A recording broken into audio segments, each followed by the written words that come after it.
You've probably stared at a bunch of fuel tanks on Amazon, wondering whether any of them will actually fit into the messy reality of your workshop, farm, or campsite. The fear of splurging on a 90-gallon tank that you can't move, can't legally store, or that ends up gathering dust is real, and it's why you're watching this video. You want something that actually solves a problem, not just adds another piece of equipment to your garage. Link is in the description if you want to check the product details on Amazon.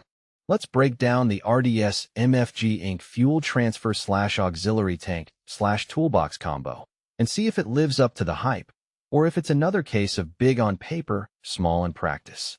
First off, the combo packs a 90-gallon steel tank, a 15-gallon per-minute pump, and a small toolbox all in one unit.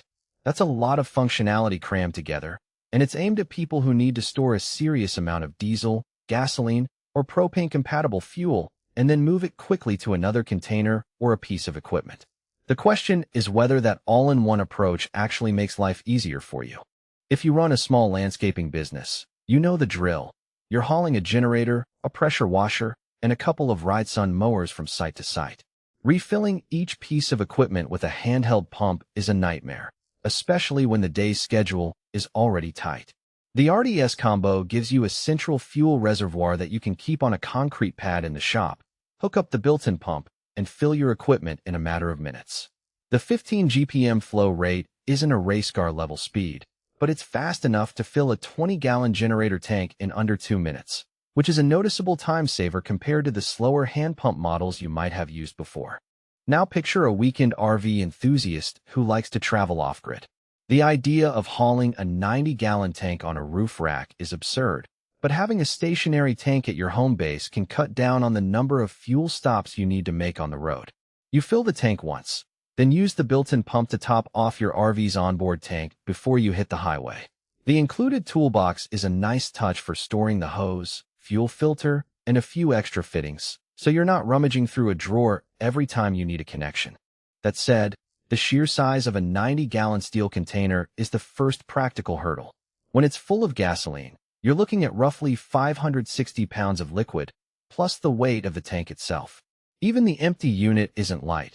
The listed package weight is enough to make a single person think twice before trying to lift it onto a trailer. If your storage area is a concrete slab, that's fine, you can wheel the tank onto it with a sturdy dolly. But if you're hoping to move it around a tight garage or a small shed, you'll quickly run into trouble. The combo isn't designed to be portable in the same way a 5-gallon jerry can is. Another consideration is local regulation. Many municipalities cap on-site fuel storage at 25 gallons for safety reasons, especially in residential zones. A 90-gallon tank will likely require a fire code permit, proper ventilation, and maybe even a secondary containment system. If you're not prepared to navigate those permits, the tank could become a legal headache rather than a convenience. It's a good idea to check with your city or county before you commit. Let's talk about the pump itself. A 15 GPM rating is respectable for most day-to-day tasks. The pump is electrically powered, so you need a reliable power source near the tank.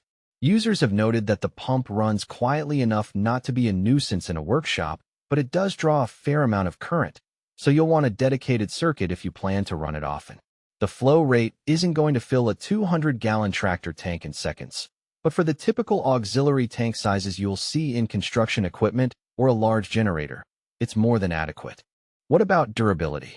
The tank is made from steel, which is the standard material for commercial-grade fuel storage. It's coated to resist rust, but any steel will eventually show wear if it's constantly exposed to the elements without a proper cover. The combo does not include a built-in canopy, so you'll need to invest in a separate tarp or shelter if you want to protect the tank from rain, snow, or UV degradation. The toolbox, while convenient, is fairly small. It fits a few hoses and clamps, but you won't be able to stash larger accessories like a fuel purifier or spare fuel pump without adding a separate storage solution. Who should buy this?